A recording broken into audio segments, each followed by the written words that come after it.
Det er ofte langt lettere å vedta reformer enn å gjennomføre dem. Kunnskapsløftet er ikke noe unntak. Bred enighet er ikke noe garanti for at nødvendige tiltak faller på plass, og at sluttresultatet blir som forventet.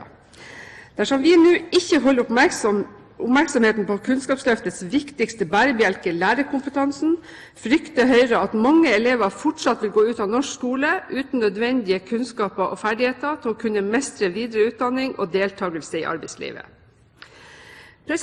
Årlig tilgang på lærere i norsk skole utgjør om lag 3% av den totale lærermassen. Med ny lærerutdanning vil skolen om få år kunne rekruttere lærere med mer spesialisert kompetanse og større faglig fordypning. En slik omlegging av lærerutdanningen bort fra allmennlæreren som kunne litt om mye, er et viktig steg i retning av en nødvendig kompetanseheving hos norske lærere. Med en årlig fornyelse på om lag 3% av lærerne sier det seg selv hvor avgjørende viktig det er å satse på etter- og videreutdanning av de lærerne som allerede er i skolen. Storting og regjering har høye ambisjoner på vegne av norsk skole. Ambisjonene må nå følges opp med tiltak som gjør det mulig å nå de målene vi har satt oss. Kunnskapsløftet er på mange måter inne i sin kanskje mest kritiske fase. Forventningene til reformen er med rette høy, og lærerne stiller i utsikt vesentlig bedre etter- og videreutdanningsmuligheter, fordi reformen på mange måter er bygd rundt nettopp læreren. Metodefrihet og mindre detaljstyring gjennom læreplanene krever profesjonelle yrkesutøvere som er trygge i rollen. Det blir enda viktigere å kunne sitt fag, enten det er å beherske de såkalte skolefagene, eller kunsten å utøve god pedagogisk ledelse i møte med elevene. Jeg legger ikke skjul på at Høyre nå er bekymret for at det skal glippe i starten når det gjelder gjennomføringstakt i etter- og videreutdanning.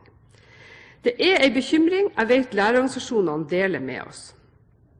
Når 7 av 10 lærere mener det er behov for påfyll av ny kompetanse, er det jo ikke lærerne det står på, og da må utdanningsmyndighetene på statlig og kommunalt nivå strekke seg langt for å imøtekomme dette behovet og innen rimelig tid. Det er selvsagt en utfordring hvordan man praktisk skal legge til rette for at flest mulig lærere skal kunne etter- og videreutdanne seg samtidig som skolen skal gå sin gang, for elevene er der, og de blir til og med flere.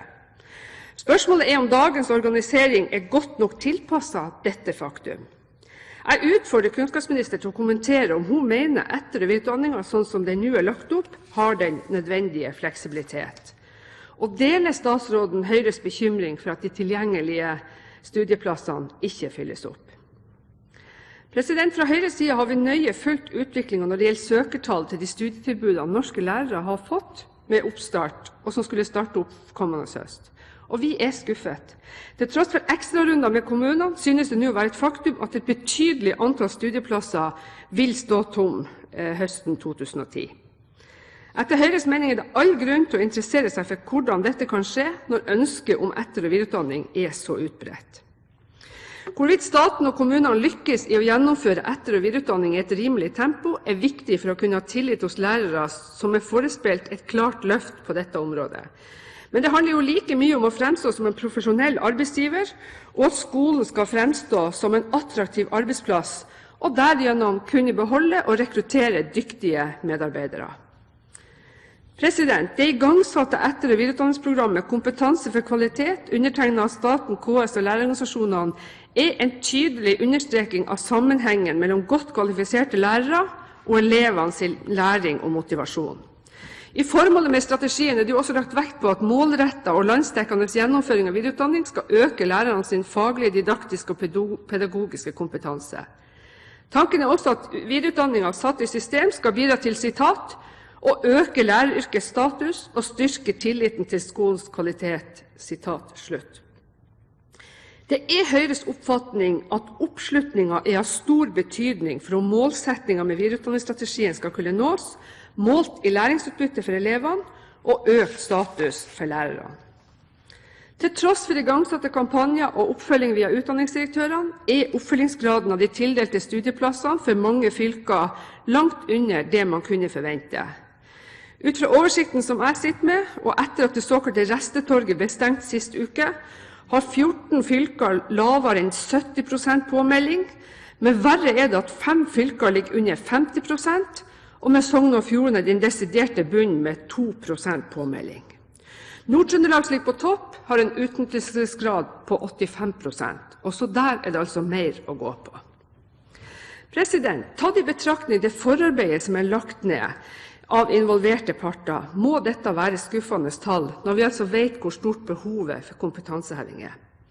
Om den nasjonale satsingen på videreutdanning skal lykkes, er det etter Høyres oppfatning av stor betydning at departementet sørger for å holde høyt trykk på denne saken. Vi kan ikke slå oss til ro med en deltakelse på dette nivået, og spørsmålet er nå hva man har lært av årets opptak til videreutdanning. Jeg er selvsagt oppmerksom på at vi er i startfasen av videreutdanningsstrategien, men nettopp derfor er jeg så opptatt av at vi kommer godt i gang. Strategiens troverdighet kan stå på spill om vi ikke lykkes bedre enn årets søkertall kan tyde på, og de fylkesvise forskjellene som avdekkes, er det nødvendig å komme til bunns i. I likhet med kunnskapsministeren vil Høyre bekjempe forskjeller i Skole-Norge, og når læreren er viktigst, er det høyst foruroligende at noen fylker blir hengende etter i gjennomføringen av kompetanseheving og videreutdanning.